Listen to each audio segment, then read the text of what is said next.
Jadi mantarokaha fakot kafar. Ya, jadi yang membedakan Islam dan kafir seseorang adalah apa? Sholat. Siapa sholat dia Islam, siapa meninggalkan sholat fakot kafar, dia kafir. Ya, maka di sini yang berbeda antara kami dan mereka di sini adalah orang kafir, adalah yang meninggalkan sholat tadi. Maka barang siapa meninggalkan sholat sungguh ia telah kafir. Nah, ada lagi kola an Jabir anna Nabi SAW kola bainal kufri. Nah, ini lebih terlalu menyebut kekafirannya. Bainal kufri wal iman tarkus sholah. Nah, ini langsung menyebut kafir. Dari Jabir bahwasanya Nabi SAW bersabda, yang membedakan antara seseorang itu kafir atau beriman adalah meninggalkan sholat. Ya, kafir, yang membedakan kafir dan iman seseorang adalah meninggalkan sholat. Nah, maka siapa meninggalkan sholat kafir, maka yang al-ahdul ladzi bainana wa bainahum sholat. Hum di sini hum orang kafir. Ini antara kami Nabi dan orang-orang kafir, dan mereka orang kafir itu tinggalkan sholat. Maka dalam hadis yang saya baca yang terakhir tadi, qala bainal kufri, antara orang kafir, wal iman, dan orang-orang iman, tarkus sholah. Dari Jabir bahasa Nabi SAW bersabda, yang membedakan antara seorang itu kafir atau iman adalah meninggalkan sholat. Jadi kalau dia meninggalkan sholat kafir, kalau dia mengerjakan sholat iman.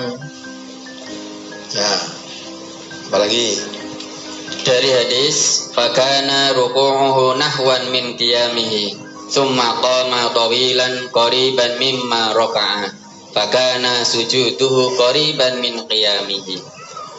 Apakah ketiga gerakan di dalam sholat ini boleh dipahami durasinya sama? Dan berdiri yang di sini berdiri pada gerakan apa di dalam sholat, Ustaz? Lah, gue sholat berdiri dalam apa? Orang sholat kan pakai berdiri, pakai ruko, pakai sujud. Lah, ruko sujud itu tidak berdiri. Yang waktu berdiri ketika waktu membaca Al-Fatihah, membaca surat, lah itu berdiri.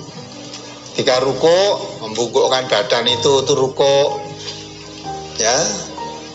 Lah terus berdiri lagi ketika i'tidal sebentar aja, sami Allah liman hamidah rabbana walakal hamd, itu berdiri. Ora sami Allah izin bungkuk, ya toh. Nah, maka berdiri itu pun harus sampai tegak. Ya. Tumak ninah, tegak tenang sampai berdiri jejak.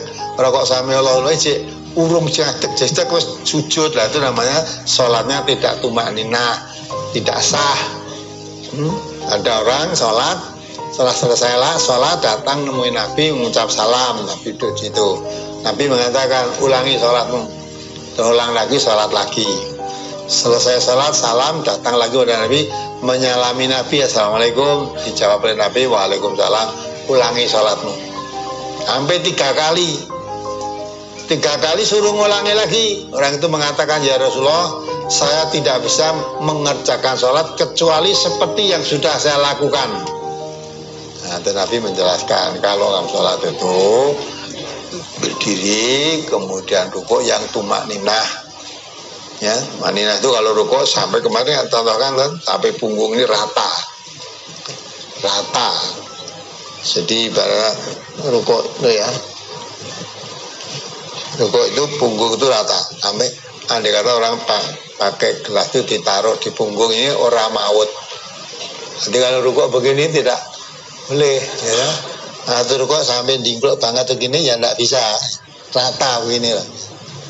Nah, rata dan sampai mandek tumak ninah. Sujud ya begitu, sujud itu sampai punggung itu lurus nanti ya, dan sampai tumak ninah betul di rukuk. Sujud seperti pertanyaan minggu yang lalu, sujud itu bathuk yang ngongrong, sampai saya bingung tuh, bathuk ngongrong sujud itu terus piye cara? Nek ngongrong ini wong ngarit kan orang madet iki ngongrong gitu. Nah, sampai madet ya. Nek ngongrong iki gelis kebak, gawe keranjangnya gelis kebak loh. Nek didet-dedet lah ini ndak, bathuk yang ngongrong iki piye coba? Bathuk apa mungkin rambutnya panjang, sujud ngelewer sekedar apa rambutnya itu wis nempel nang tempat sujud wis tangi bathuke urung ya, padahal sujud itu meletakkan 7 anggota termasuk dahi ini bathuk dengan hidung jadi satu. Nek jungkir ngono hidungnya tidak nyentuh ndak bisa. Nek mergo irunge dawa kaya Petruk kuwi ya terus sujudnya irunge tokane bathuke ora itu ndak bisa. Maka hidung dan bathuk ini jadi nempel tempat sujud gitu. Tidak nempel tempat sujud tidak sah sujudnya.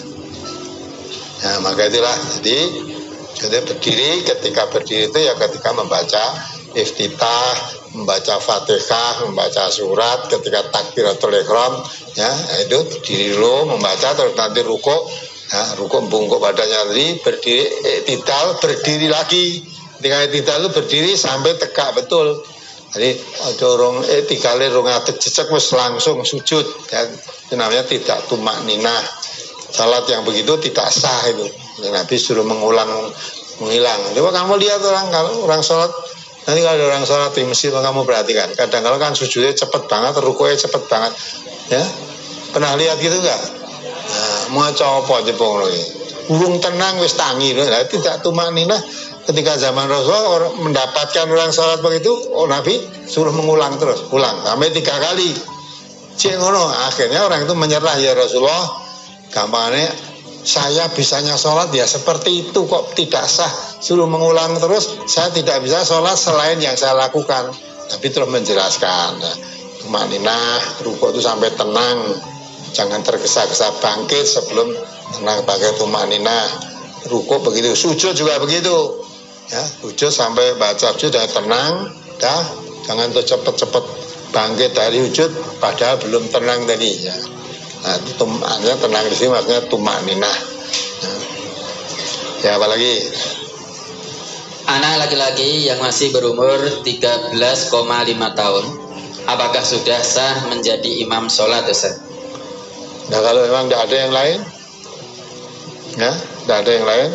Aturan sholatnya ada imam, kalau ada yang lebih tua, ya, yang lebih tua itu anak-anak lagi dibakar, lagi lalah, ini orang ini tidak ada.